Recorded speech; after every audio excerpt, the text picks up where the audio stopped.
Hi ನಮಸ್ಕಾರ ವೀಕ್ಷಕರೇ, ನಾನು ನಿಮ್ಮ ಶಂಕರ್ ಗುರು, ಚನ್ನಪಟ್ಟಣ ಬೊಂಬೆಗಳ ನಾಡು. ಪ್ರಿಯ ವೀಕ್ಷಕರೇ, ನಾನು ಇವತ್ತೊಂದು ನಿಮ್ಮ ಮುಂದೆ ಒಂದು ನಮ್ಮೂರಿನ ಶಾಲೆಯ ಬಗ್ಗೆ ಒಂದು ಚಿಕ್ಕ ವಿಡಿಯೋವನ್ನು ಮಾಡ್ತಾಯಿದ್ದೀನಿ. ತಾವುಗಳು ದಯವಿಟ್ಟು ಈ ವಿಡಿಯೋನ ಪೂರ್ತಿಯಾಗಿ ನೋಡಿ, ಯಾರೂ ಕೂಡ ಸ್ಕಿಪ್ ಮಾಡಬೇಡಿ. ಪ್ರಿಯ ವೀಕ್ಷಕರೇ, ನಮ್ಮೂರು ಅವೇರಹಳ್ಳಿ, ಚನ್ನಪಟ್ಟಣ ತಾಲೂಕು, ರಾಮನಗರ ಜಿಲ್ಲೆ. ಇದೊಂದು ಪುಟ್ಟ ಪ್ರಾಥಮಿಕ ಶಾಲೆ. ಈ ಶಾಲೆಯನ್ನು ನಮ್ಮ ಊರಿನ ಪಟೇಲರಾದಂತಹ ಕೆಂಪಮ್ಮ ಲಿಂಗಮ್ಮ ಕೆಂಚೇಗೌಡ ಅವರು ಈ ಶಾಲೆಯನ್ನು ಉಡುಗೊರೆಯಾಗಿ ನೀಡಿರುತ್ತಾರೆ. ಈ ಶಾಲೆ ಬಂದು 1962ನೇ ಇಸ್ವಿಯಲ್ಲಿ ಮೈಸೂರಿನ ಸಂಸ್ಥಾನದ ನಿಜಲಿಂಗಪ್ಪ ಅವರು ಮುಖ್ಯಮಂತ್ರಿಗಳು ಆಗಿದ್ದಂತಹ ಸಮಯದಲ್ಲಿ ನಮ್ಮೂರಿಗೆ ಬಂದು ಅವರ ಕೈಯಾರ ಈ ಒಂದು ಶಾಲೆಯನ್ನು ಸ್ಥಾಪಿಸಿ ಹೋಗಿರುತ್ತಾರೆ. ಆ ನಿಜಲಿಂಗಪ್ಪ ಅವರ ಸವಿನೆನಪಿಗೋಸ್ಕರ ಈ ಒಂದು ಮರವನ್ನು ಕೂಡ ಆ ಶಾಲೆಯ ಎದುರು ನೆಟ್ಟು ಬೆಳೆಸಿರುತ್ತಾರೆ. ಪ್ರಿಯ ವೀಕ್ಷಕರೇ, ಈ ಮರದ ವಿಶೇಷ ಏನು ಅಂದರೆ, ಆಗಿನ ಕಾಲದಲ್ಲಿ ಮರ ತುಂಬ ಬೃಹದಾಕಾರವಾಗಿ ಬೆಳೆದಿತ್ತು. ಎಷ್ಟೋ ಮಕ್ಕಳುಗಳಿಗೆ ಆಗಿನ ಕಾಲದಲ್ಲಿ ಹೊಟ್ಟೆ ಹಸುವನ್ನು ನೀಗಿಸಿದೆ. ಹಾಗೆ ಶಾಲೆಗೆ ಬರೋದಕ್ಕೆ ಇಂಟ್ರೆಸ್ಟ್ ಇಲ್ಲದೆ ಇರುವಂಥ ಮಕ್ಕಳುಗಳು ಹೋಗಿ ಮರದಲ್ಲೇ ಅವತ್ತು ಕುಳಿತುಕೊಳ್ತಾಯಿದ್ರು.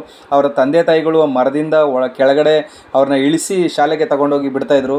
ಹಾಗೆ ಅಲ್ಲಿ ರೋಡಿನಲ್ಲಿ ಹೋಗುವಂತಹ ರೈತರುಗಳು ಈ ಒಂದು ಹಣ್ಣನ್ನು ಕಿತ್ತು ತಿಂದು ಅವರು ಹೊಟ್ಟೆಯನ್ನು ತುಂಬಿಸ್ಕೊಳ್ತಾಯಿದ್ರು. ಹಾಗೆ ನೆರಳಲ್ಲಿ ಕೂತ್ಕೊಳ್ತಾಯಿದ್ರು. ಬಂದು ಆ ಶಾಲೆಯ ಮಕ್ಕಳು ಓದುವಂತಹ ಶಾಲೆಯ ಮಕ್ಕಳುಗಳು ಆ ಜಾಗದಲ್ಲಿ ಕೂತ್ಕೊಂಡು ಎಲ್ಲರೂ ಸ್ಟಡಿ ಮಾಡಿಕೊಂಡು, ಅಂದರೆ ಗುಂಪಿನಲ್ಲಿ ಕೂತ್ಕೊಂಡು ಓದ್ಕೋತಾಯಿದ್ರು. ಅಲ್ಲಿ ಆಟ ಆಡ್ತಾಯಿದ್ರು, ಮರನ ಹತ್ತಿ ಇಳಿತಾಯಿದ್ರು. ಹಾಗೆ ಆಟಗಳು, ಎಲ್ಲ ಥರದ ಆಟಗಳನ್ನು ಆ ಮರದಲ್ಲಿ ಪ್ರೀತಿಯನ್ನು ಹಂಚ್ಕೋತಾಯಿದ್ರು. ಹಾಗೆ ನಾನು ಏನಕ್ಕೆ ನಿಮಗೆ ಈ ವಿಡಿಯೋ ಮಾಡ್ತಾಯಿದ್ದೀನಿ ಅಂದರೆ, ಪ್ರಿಯ ವೀಕ್ಷಕರೇ, ಈ ಮರ ಇವತ್ತು ಒಣಗಿ ನಿಂತಿದೆ.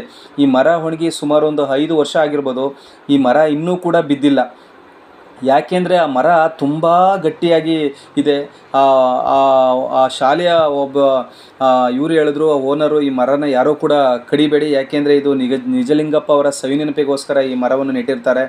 ಅದೇ ಬೀಳೋವರೆಗೂ ಯಾರೂ ಕೂಡ ಈ ಮರವನ್ನು ಮುರಿಬಾರ್ದು, ಕಡಿಬಾರ್ದು ಅಂತ ಹೇಳಿದ್ದಾರೆ. ಹಾಗಾಗಿ ಮರ ಅಲ್ಲೇ ಉಳ್ಕೊಂಡಿದೆ. ಆದರೆ ನಾನು ಏನು ಹೇಳ್ತೀನಿ ಅಂದರೆ, ನಾವು ಚೆನ್ನಾಗಿದ್ದಾಗ ಎಲ್ಲರೂ ನಮ್ಮನ್ನ ಪ್ರೀತಿಸ್ತಾರೆ, ಮಾತಾಡಿಸ್ತಾರೆ, ನಮ್ಮ ಸ್ನೇಹವನ್ನು ಬೆಳೆಸ್ತಾರೆ, ನಮ್ಮಲ್ಲಿ ಜೊತೆಗೆ ಬಂದು ಕೂತ್ಕೊಳ್ತಾರೆ. ಆದರೆ ನಾವು ಕೆಟ್ಟೋದಾಗ ಯಾರೂ ಕೂಡ ನಮ್ಮನ್ನ ಮಾತಾಡ್ಸಲ್ಲ, ನೋಡಲ್ಲ. ಹಾಗೇ ಕೂಡ ಈ ಮರ ಆಗ ತುಂಬ ಹಣ್ಣುಗಳು ಬಿಡ್ತಾ ಇದ್ದಾಗ, ಎಲೆ ಬಿಡ್ತಾ ಇದ್ದಾಗ ಎಲ್ಲ ಜನಗಳು ಬಂದು ಇಲ್ಲಿ ಕೂತ್ಕೊಳ್ತಾಯಿದ್ರು, ಮಕ್ಕಳುಗಳು ಕೂತ್ಕೊಳ್ತಾಯಿದ್ರು. ಆ ಶಾಲೆಯಲ್ಲಿ ಮಾಸ್ಟ್ರು ಕೂಡ ಆ ಶಾಲೆಯನ್ನು ತಯಾರು ಮಾಡೋ ಟೈಮಲ್ಲಿ ಈ ಮರದ ಹತ್ರ ಕೂತ್ಕೊಂಡು ಎಲ್ಲರಿಗೂ ಪಾಠವನ್ನು ಮಾಡ್ತಾಯಿದ್ರು. ಈಗ ಯಾರೂ ಕೂಡ ಈ ಮರನ ತಿರುಗಿ ಕೂಡ ನೋಡಲ್ಲ. ರೋಡಲ್ಲಿ ಸುಮ್ಮನೆ ನಡ್ಕೊಂಡು ಹೋಗ್ತಾ ಇರ್ತಾರೆ, ಈ ಮರದ ಕಡೆ ನೋಡಲ್ಲ. ಹಾಗೆ ನಿಜ ಜೀವನದಲ್ಲಿ ನಮ್ಮ ಸಂಗತಿಗಳು ನಡೆಯೋ ಒಂದು ಸಂಗತಿಗಳು ಅಷ್ಟೇ.